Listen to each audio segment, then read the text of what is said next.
Hey, good morning, friends. Welcome to the Backshed Bible Study. Today is the 5th of January, 2026. I am excited to be here together with you in my shed. Welcome.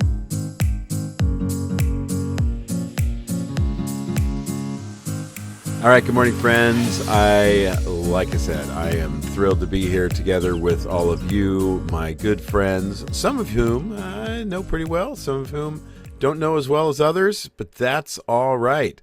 We're going to have a good time today in the shed here. I have a fun little show planned for you, so it's not really a show, but hopefully quality time for all of us that are all of you watching along, and myself as well.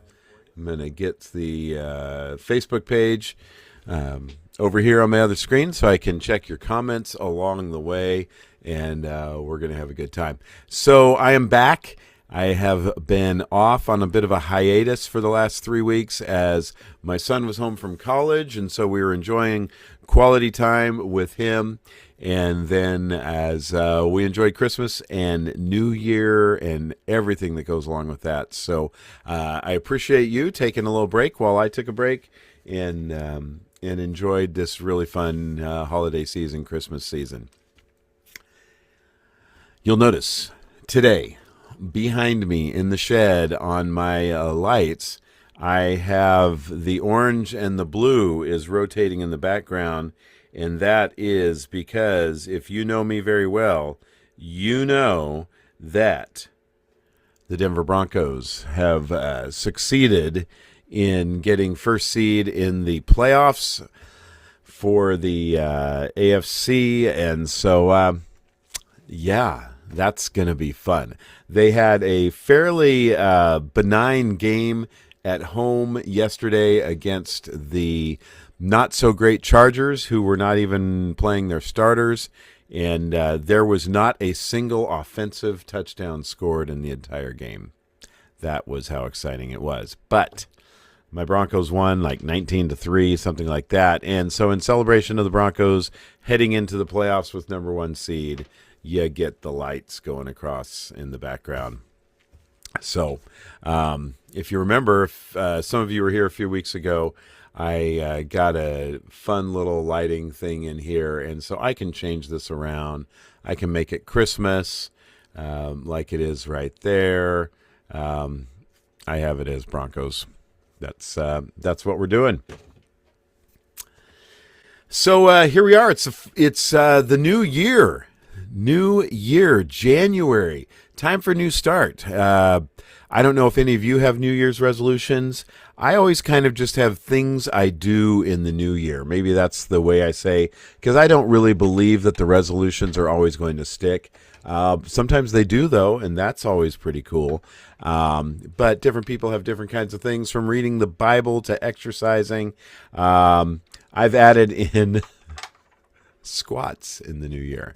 I am trying to do squats and build up a little bit of lower body strength there, get my legs back and in good condition, and then I'm also I haven't started this yet, but because it's so cold and so early in the morning, but I want to walk my dog every morning, one of my dogs every morning, not both of them at the same time, because that is pure misery. But I'm hoping to get out there and walk the dogs in the morning. Good morning, Barb, joining us from the cold northern Ohio. So good to have you here with us. Always a joy to have Barb and Rick watching along, and you guys are a lot of fun. So Happy New Year to you. Today, if you haven't read the preview in what I wrote on Facebook here, is we are going after the Proverbs. And you would know that because in church at Sunrise, we are in a series in the Proverbs called Old School Wisdom, a couple-week series that we're going to be doing. And so Luke, actually several weeks, but we're starting it up in Proverbs.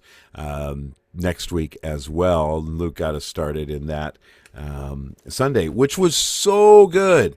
Luke put something up on the screen, and actually, I think I'll screen share it here for a second. So let me, please be patient with me for a moment, because I'm going to pull up this slide to have on the screen, and let's see if the old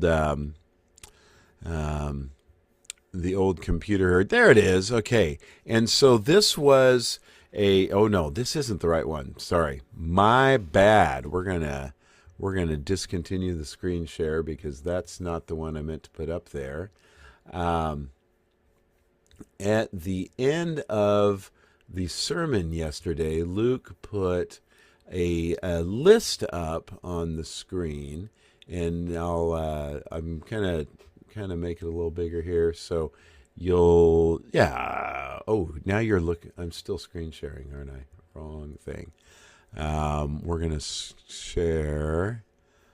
Let's go with this list right there, and you can see the list that was up there of pretty much everything that's covered in the book of Proverbs. And it was such a cool list because it had all these different areas that you want to look at in life. And boy, to say that Proverbs doesn't have something for every single one of us, I was looking up there, and honestly, I looked at the one that said diligence and laziness, being faithful work contrasted with being a sloth. Now, I don't necessarily believe that I'm a sloth, but I think I could have a lot more diligence in my life and being intentional with my time and the time that God's given me. And so that one kind of got me. If you did not get to listen to or watch the message yesterday from Sunrise, excellent one, just opening up a foundation of why we should get into the Proverbs and how we should do that.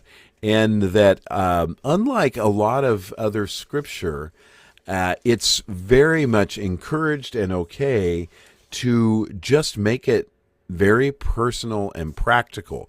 In a lot of other scripture, that can get very dangerous if we contextualize it to our context first before we really understand the context of why it's being written, who it's being written to, where it's being written, the time, and so on.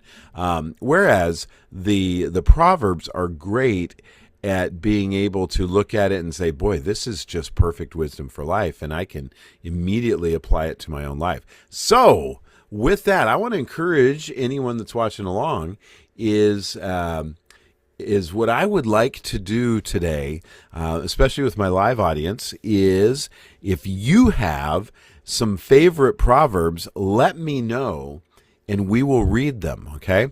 And just kind of pick a few things out of that. I'm going to give you a few of mine that I love. I always love to go back to my Bible from my young adult years. This is it right here. And one of the reasons I love this Bible is it's kind of beat up and worn, and it shows a lot of time that I got to be that I got to spend in it. You can see in this Bible that the some of the pages have completely fallen out, and that was in 2 Corinthians all the way up through Colossians. And so obviously there was a time in my life I was spending a lot of time in those passages, which was a lot of fun. So Candace, welcome from snowy Mount Shasta. Yeah, quite a storm. I've heard the lake has filled up there. Candace, I mentioned it right at the top when I started on live, but the rotating lights here behind me are in honor of our Broncos that are in the playoffs. That's what's going on there. And Barb's mentioning, yeah, Happy New Year. It's cold and snowy out there in northern Ohio. So here in Fair Oaks, it's been raining. And I said goodbye to my son Peter this morning at 6 o'clock. He and three other friends took off and headed out back to Arizona to start their second semester at college, and so they were driving out here through the rain this morning, but they seem to be doing really well. They should be we're going to track them in real time right now. That's what I'm going to do. Because, you want to be sure your kid's going to make it safely without just completely stalking him. Oh, he is in Fresno at his grandparents' house picking tangerines off their trees so he can take the good fresh fruit back home to college with him. Okay, let me read a couple of Proverbs. I think these are so good. And so I'm going to just flip through, and we're going to have a good time with this. Because, again, just like Luke said yesterday, with these Proverbs, you can immediately just make them personal and apply them to your life. My son, this is Proverbs 3, verse 21, that says, "My son, preserve sound judgment and discernment." Boy, that is something I pray for my own son, for my sons and my daughters all the time, is I pray that God would give them really good discernment. I pray that God will give me good discernment. And so he says, preserve sound judgment and discernment. Don't let them out of your sight. That's good. They will be life for you. Sound judgment and discernment. An ornament to grace your neck. So this just beautiful thing that is hanging on you, then you will go your way in safety, and your foot will not stumble. When you lie down, you will not be afraid. And I'm always praying that my daughter, Emilia especially, will not be afraid. When you lie down, your sleep will be sweet. Have no fear of sudden disaster or of the ruin that overtakes the wicked. For the Lord will be your confidence and will keep your foot from being snared. Oh, that's so good, right? And if you think about the context of when this was written, there were traps out there that they might put out for animals to catch animals that would catch the animal in their snare, or there were other animals that are trying to catch other ones, but to keep your foot from being snared. Have you ever been walking along through a lot of brush and woods? I remember specifically when I used to live up in the Sierras, and we'd go on a hike out kind of through the brush, and if you got your foot caught between a couple of branches, and it would go down between them, and you try to lift it up, and suddenly you're stuck. That's something that's happened to me more than once, and in the way that you prevent that from happening is you have to watch where your steps are going. Right? You have to be thinking about each step, especially as you're going through thick brush, and not just be dropping your foot down into some place you don't know where it's going. And so there's so much there about keeping those eyes open on the footsteps that you take, right? And so that's that judgment that he talks about in verse 21. He says, preserve sound judgment and discernment. And as I'm looking at the steps I'm taking in front of me, I know that if I step in a certain place, things aren't going to be good. Excuse me, but I'm going to use this example because it's here at home where I am. When I go in my backyard, I have two dogs. The two dogs use the backyard as their bathroom, okay? That's to be expected. However, when my children fail to do their assigned responsibilities, and then my backyard is full of landmines that I could step in. if you know what I mean. And so that's when I walk through my backyard, I have to be looking down and then also looking in front of me. I can't just race from one end of the yard to the other without looking down at what's going on right in front of me. So I think about that in life with sound judgment. It's great to look ahead, and it's great to have a vision for where we're going, and yet at the same time we have to pay attention to what's around us that we don't get tripped up. And that smell that you're stepping in. Woo, right. All right, so that's my Proverbs 3. That is fun. And a lot of times we always just go to Proverbs 3, 5, and 6. Trust in the Lord with all your heart, and do not lean on your own understanding. In all your ways acknowledge him, and he will make your path straight. Great verse, and so good. And yet I love that I got to keep on reading in Proverbs 3 and found that passage about keeping my foot from being snared and stumbling. And so good. So, hey, one of the things I asked you all is if you've got a favorite proverb, to just drop it in the comments and we'll talk about it. And Barb, you got me with Proverbs 10, verse 19. So we're going to read that really quick here and head into that, because this is a group participation time. Oh boy, here we go. Ready? When words are many, sin is not absent, but he who holds his tongue is wise. I'm bringing up another version of that. All right, so that was Proverbs 10:19. Okay, here's another one. It says, Sin is not ended by multiplying words, but the prudent hold their tongues. There you go. Okay. That is a great verse, Barb. I love it. So to dig into it just a little more, when words are many, so I sometimes I struggle with talking too much. I don't know if any of you are like that. I know I can be like that. I know people around me that can be like that are the nonstop talkers. I know I'm a big fan of the 50-50 rule when it comes to a conversation. If you don't know about the 50-50 rule, bring it into your life. It'll be transformational, because the way it goes is a conversation, meaning a dialogue, meaning two people dialogue,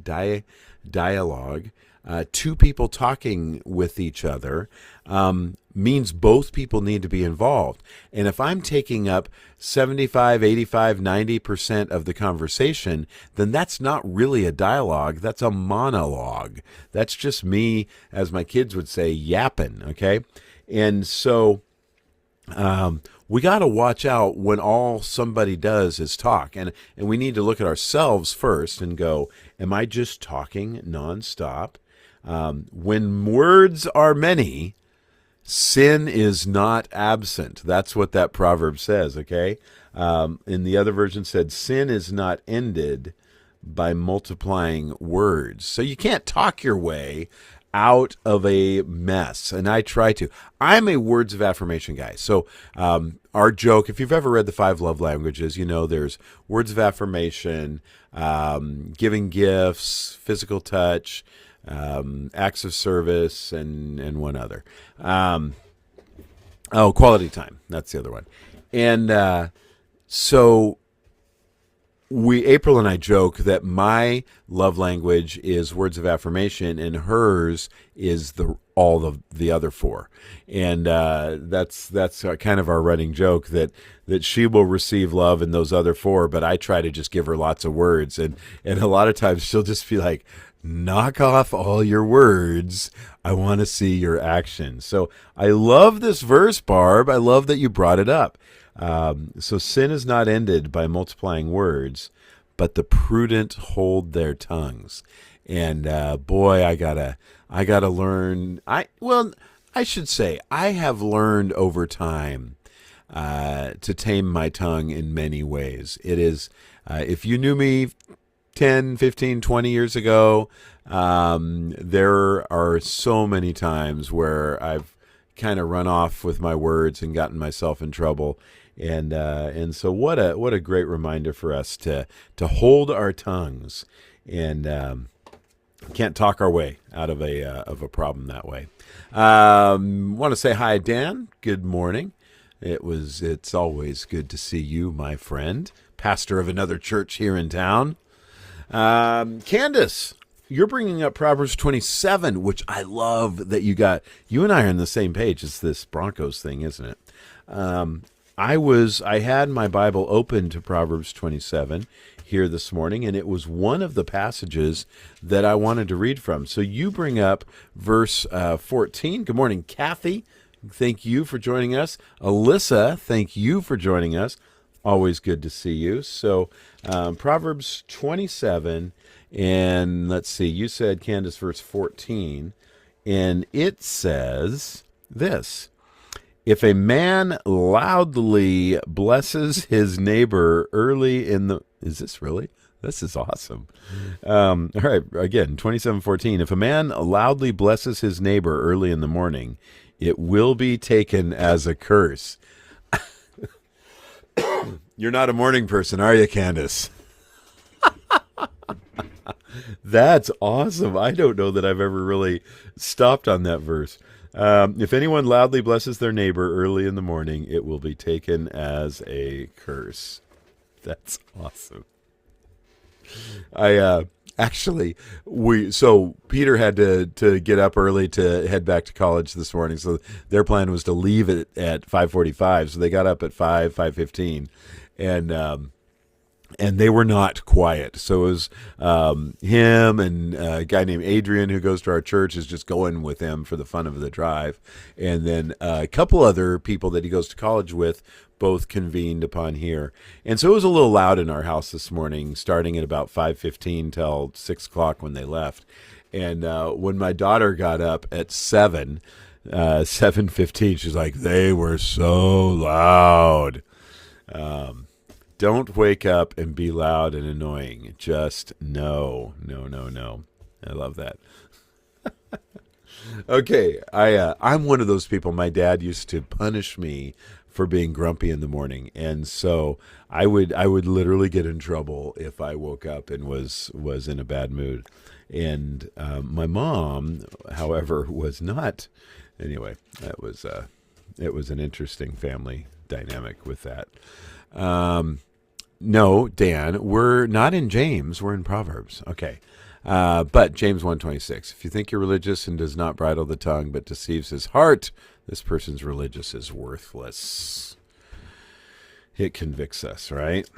Okay, Proverbs 27, 2. Oh, I like this. And again, this is about our words. But this is one I had underlined. Let another praise you and not your own mouth. Someone else and not your own lips. Isn't that one rich? I mean, the self-promotion that so many of us do, and honestly, it drives me batty when our culture is made to just tell people how great we are, promote ourselves to get the best jobs, to get the best positions, to get the best, whatever it is. And hey, look at me. And then our YouTube culture with podcasts and everything else is we're kind of spending our time showing off. And in this verse, this again, Proverbs 27:2, let another praise you and not your own mouth. Someone else, not your own lips. That one is rich. We all know Proverbs 27:17 is iron sharpens iron. So one man sharpens another. That's been fun to see. A lot of sports guys on sports teams have been using that one, and so many of them have no clue where it comes from, but they'll be like, as iron sharpens iron, that's how it is on our team. And I go, oh, if you knew where that came from, that would be amazing. Okay, I had another one here. So again, feel free to drop in your favorite Proverbs here along the way. I did chapter 3. We're going to go back in the 20s, and I had another really good one for you all. But I can't find it. Appreciate your patience here as we're looking through. Oh, we got quiet here for a moment, so I'm not sure what's going on with y'all.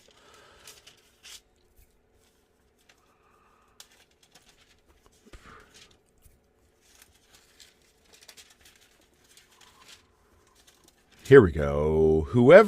Proverbs 12. I had to just find another page in my Bible.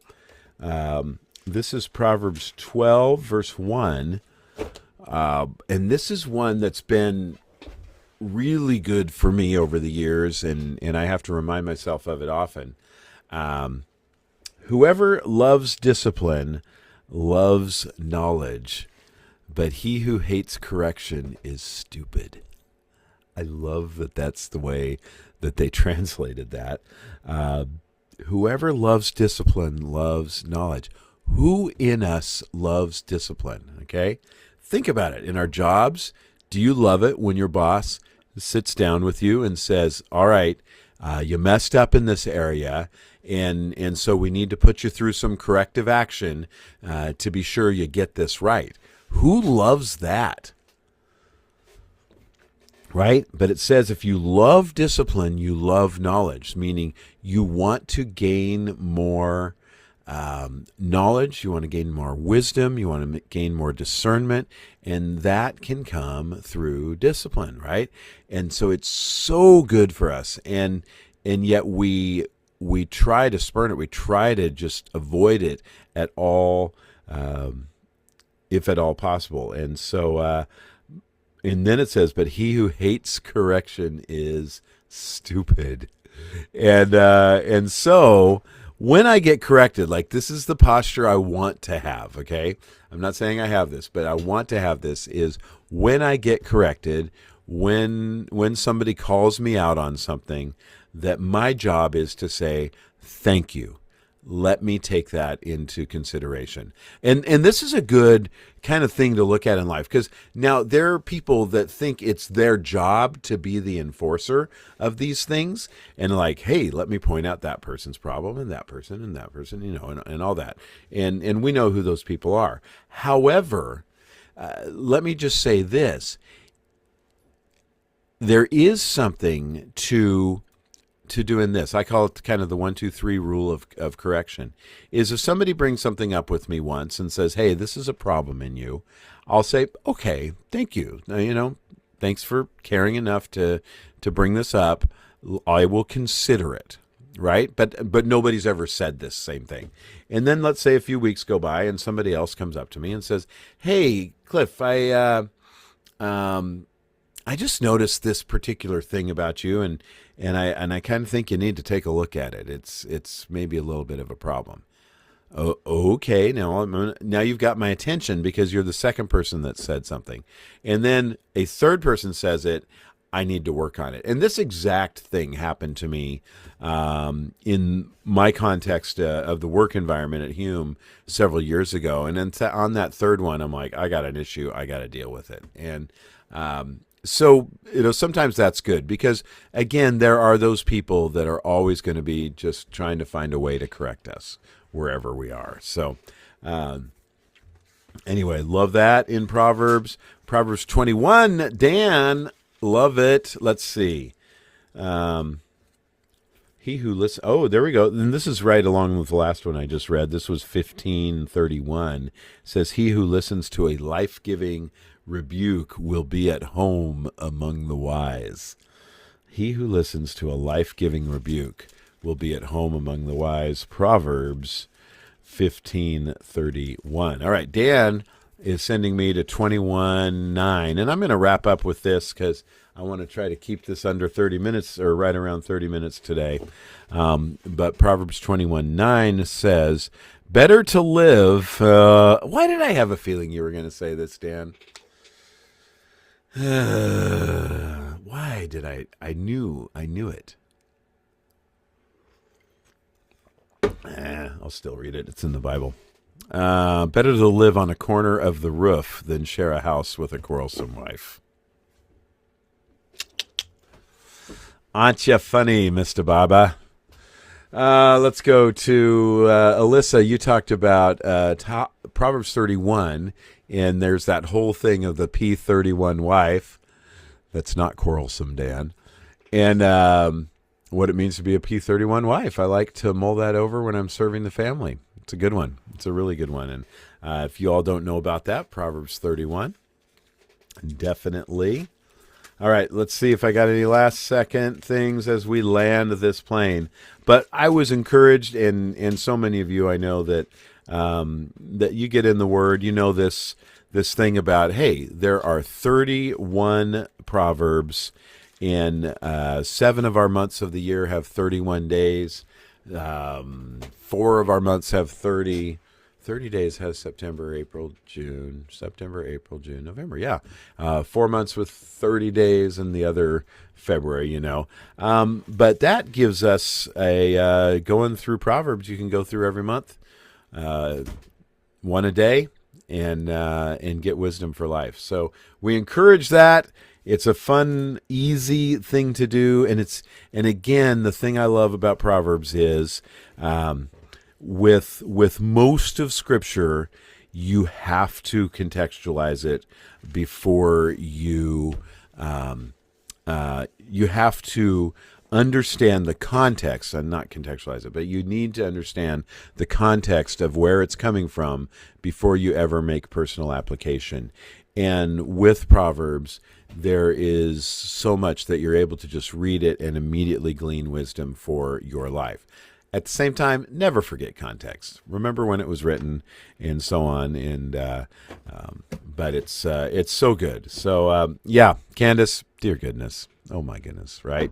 Go Broncos, go Niners. Still rooting for you guys in the NFC side of things. They're going to have a long climb from that loss against Seattle. Yuck, but that's all right. Sometimes you can rise out of nowhere, and it's pretty cool. I'm going to pray. We're going to get I'm going to go make my ill son some something for breakfast, and then get back to the office and work on things. So, Lord, I thank you for this fun conversation. Thank you for the new year, a chance to get into the Proverbs, just to get wisdom for life. Thank you for my friends that are joining me this morning, and would you bless them today in all the different places where they are. Thank you for loving us, and please watch over my kid, my son, as he and his friends drive back to Arizona today, that they would be diligent, but also diligent and paying attention and awake, but also that they would just have a blast together as they're driving across this southwest part of the country, Lord. I love you, and just commit this day to you in Jesus' name. Amen. All right, my friends, you are free to go. Not that I was controlling you at all, but I am so glad to have you along here today. Hope you have a fantastic week, and barring the creek don't run over or something like that, I'll be back here next week at the same time, same place. God bless you. Bye-bye.